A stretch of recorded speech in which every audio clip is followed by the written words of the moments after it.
Chelsea এবার এক দৈত্যের খোঁজে নেমেছে, শুধু খ্যাতিতে নয় আকারেও। প্যারিসের 6 ফুট 5 ইঞ্চির প্রাচীর জিয়ানলুইজি দোন্নারুম্মা এখন চেলসির নজরে। বয়সটা মাত্র 26 বছর, ক্লাব বিশ্বকাপে 5টি ক্লিন শিট, পিএসজির সঙ্গে ট্রেবল জয়, আর এবার দ্বিতীয় ইয়াসিন ট্রফির জন্য সবচেয়ে বড় দাবিদার। অনেকে এখনই তাকে বলছেন বিশ্বের সেরা গোলকিপার। ফ্রান্সের রিপোর্ট বলছে চেলসি তাকে নিয়ে একদম সিরিয়াস, কিন্তু কোটি টাকার প্রশ্ন হলো পিএসজি কি তাকে ছাড়বে? দোন্নারুমা বলছেন তিনি প্যারিসে থাকতে চান, কিন্তু চুক্তি শেষ হচ্ছে 2026-এ, এখনো কোনো নবায়ন হয়নি, সময় গড়াচ্ছে। কেপার জন্য একসময় রেকর্ড গড়েছিল চেলসি, তবে এবার কি তারা সত্যিকারের ডিলের জন্য আবার ভাঙবে ব্যাংক? পেট্রোভিচ, সানচেস, জর্জেনসেন, পেন্ডার্স কেউই পুরোপুরি বিশ্বাস জাগাতে পারেননি। ক্লাব বিশ্বকাপের ফাইনালই হতে পারে সবকিছু নির্ধারণ।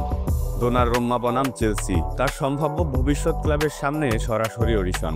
চেলসি যদি দোনারুম্মাকে চায় তাহলে দিতে হবে বিশাল অঙ্ক, কিন্তু গোলপোস্টের নিচে মানসিক শান্তির দাম কি দেওয়া যায়? দোনারুম্মা কি হতে পারেন মারেস্কার সিস্টেমের শেষ পাজল পিস? তাহলে চেলসি ভক্তরা, আপনারা কি দোনারুম্মার জন্য সবকিছু ঝুঁকিতে ফেলবেন, নাকি যারা ইতোমধ্যে নীল জার্সিতে আছেন সেই গোলরক্ষকদের উপরই ভরসা রাখবেন? আপনার মতামত জানান নিচের কমেন্টে।